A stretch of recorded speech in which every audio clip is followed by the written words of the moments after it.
Senang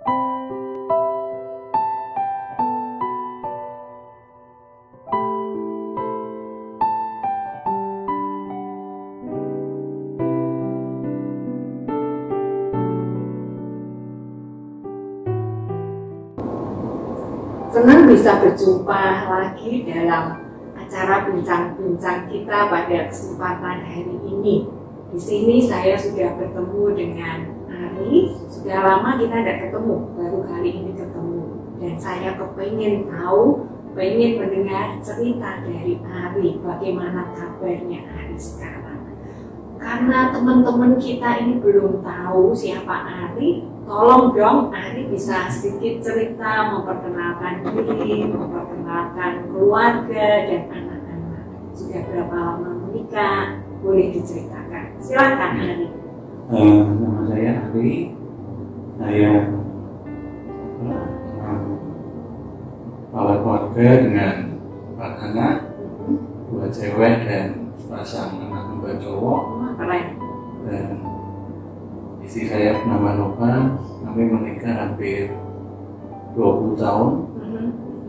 Jadi memang banyak sekali hal-hal yang banyak yang bisa digali sih sebenarnya dari kehidupan rumah tangga ataupun keluarga kami secara keseluruhan. Dulu ini Ari kerja sebagai apa, Nova sebagai apa, bisa diceritakan? Untuk mungkin kita bisa flashback sedikit Ya, boleh.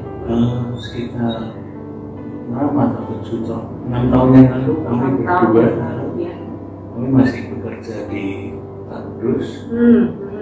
Kami usaha di catering.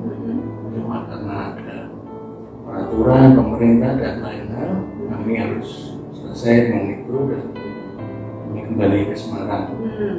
Mulai sesuatu yang baru. Mulai usaha baru ya. Baru. Meskipun saat itu usaha baru tidak serta-merta dengan mudah bisa dilakukan, cuma ya pertolongan Tuhan itu masih ada, selalu ada buat kami keluarga. Dengan sebelumnya yang boleh dibilang penghasilan kami cukup dan mungkin bisa menabung, dan saat itu kami bilang tidak ada apa-apa. Semua rumah, mobil juga sudah kami lepas untuk bayar kebutuhan yang harus dibayarkan saat itu. Jadi saat itu saya saat menjual rumah di Kudus, kebetulan saya dikontak sama teman di Semarang, dia seorang agen properti, dan dia tahu kalau saya mau pulang Semarang, akhirnya dia mengajak join, dan sampai hari ini saya masih di bidang properti. Nah, padahal gimana dalam masa pandemi ini bidang properti seperti apa? Bidang properti saat ini bisa dibilang lagi drop, terutama sejak bulan April ya, sejak pandemi itu sudah mulai di sini. Pada awal tahun memang semuanya menjanjikan, properti mulai ramai dan saya juga ada beberapa transaksi yang cukup lumayan, tapi tiba-tiba sekarang tidak ada. Ya. Jadi situasi sekarang kalau boleh dikatakan situasi keluarga juga sulit ya, karena Ari yang biasanya bisa berjualan properti tapi karena kondisi seperti ini jadi tidak bisa. Sementara itu bagaimana dengan Nova?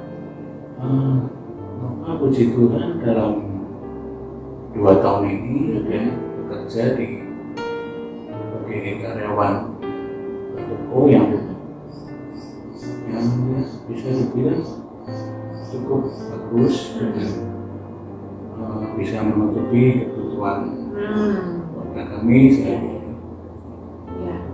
Cuma memang yang menjadi concern saya pribadi sebenarnya, dia harus pulang pergi ke rumah. di luar kota ya. Ya, meskipun kelihatannya ya nggak jauh sih, mungkin kalau nggak macet 20 menit sampai. Cuma kan ada risiko-risiko di jalan yang menjadi concern saya. Dan sebenarnya bulan-bulan ini ya kita memang berat ya, karena ada pandemi kemarin, sebenarnya Juni kemarin saya ada lagi transaksi yang lumayan dan sudah saya planning untuk kebutuhan anak-anak, naikkan kelas, uang sekolah, uang apa, cuma transaksi itu total. Kadang karena pembeli juga terkena dampak itu, yang menggunakan ini. Jadi memang ini ya masa yang cukup berat. Iya, iya. Saya bisa membayangkan. Maksudnya dari penghasilan Ari sendiri kan bisa dikatakan tidak ada, hanya mengandalkan dari satu pendapatan dari Nova, padahal harus menghidupi 4 anak. Dua yang sudah anak pertama SMA kelas 3, yang kedua SMP kelas 1, yang kembar kelas 5 SD. Jadi ya kalau kenaikan kelas kan pasti semua butuh dana lebih ya. Dan terus kalau boleh tahu gimana caranya Ari sebagai kepala keluarga di dalam Nova tentunya ya dalam memanage persoalan ekonomi di tengah situasi pandemi ini. Ya sebenarnya kami belum punya cara yang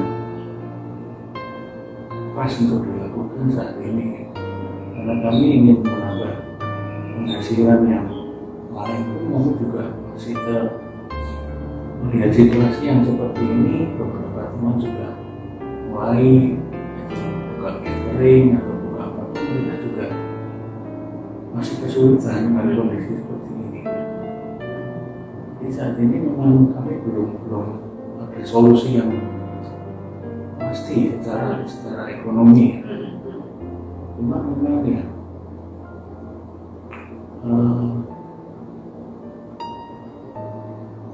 saya percaya sih Tuhan itu selalu punya cara, dengan cara yang enak maupun tidak enak, seperti yang saat ini saya alami. Itu membuat saya pribadi itu semakin percaya dan berserah bahwa Tuhan itu tidak akan meninggalkan kami. Saya dulu saat selesai di Kudus, itu pun saya berpikir, terus saya mau apa? Dengan penghasilan dulu yang bisa dibilang cukup, sekarang tidak ada penghasilan.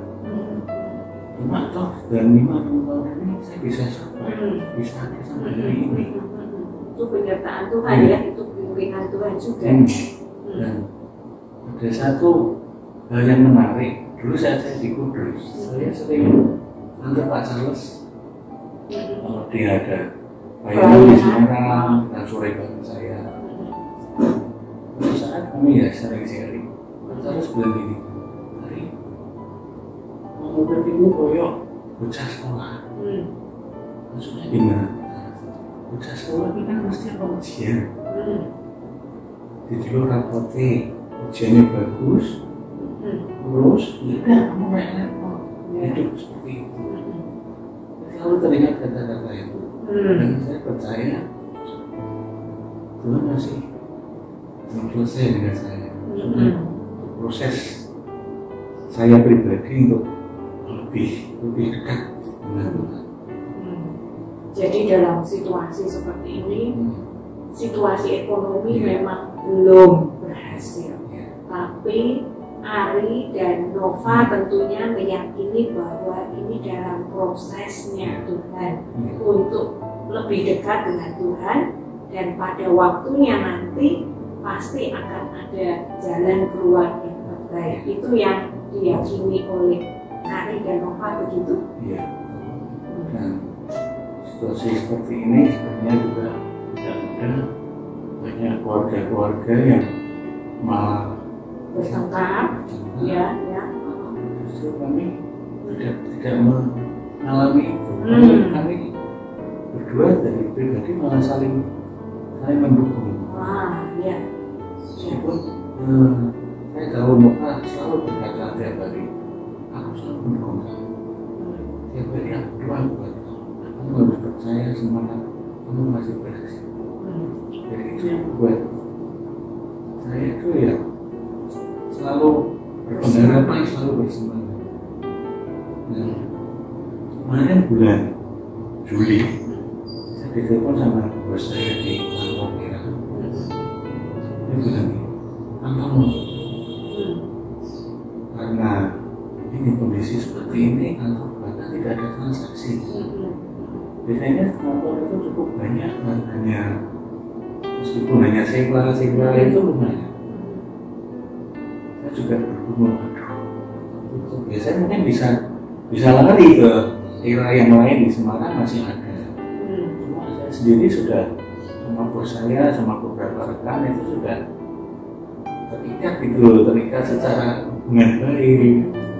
Cuma akhirnya di akhir Juli saya dipanggil lagi, kita jadinya bergabung dengan Era Bandung. Jadi manajemen nanti Era Bandung yang urus, terus kita cuma namanya brandnya ganti Era Bandung. Dan setelah beberapa saat saya melihat justru ini malah arahnya lebih jelas dan lebih baik. Jadi setiap saat ada meeting meskipun hanya via Zoom, mereka memberikan ya program arahan apa yang bisa membuat saya ya tambah semangat lagi. Jadi ada rasanya dibalik dari mau tutupnya ini bisa justru mendatangkan kebaikan karena ada model administrasi yang lebih baik, motivasinya juga lebih oke, sehingga rasanya secara tim lebih solid gitu ya. Nah, saya senang kalau tadi Ari mengatakan bahwa dukungan istri, dukungan Nova dalam hal ini sangat membuat semangat dari Ari yang berkenaan dengan bagaimana Nova mengatakan kepada Ari setiap hari bahwa aku mendukungmu dan aku percaya bahwa kamu pasti suatu saat nanti berhasil. Nah, itu yang membuat Ari terus berpengharapan dan terus bekerja keras dan meyakini bahwa pada waktunya nanti Tuhan pasti akan menolong dalam persoalan ekonomi. Gitu ya. Ya. Semoga hal ini bisa menjadi bahan perenungan dan refleksi kita dan membuat kita juga sebagai suami dan istri terus berpengharapan dan saling mendukung, bukan saling cekcok, tetapi harus saling support satu dengan yang lain. Maka persoalan ekonomi rumah tangga di tengah pandemi pun akan menjadi kita bisa mengatasinya dengan kekuatan berdua. Karena berdua itu lebih baik daripada seorang diri. Terima kasih untuk perhatiannya. Tuhan Yesus memberkati.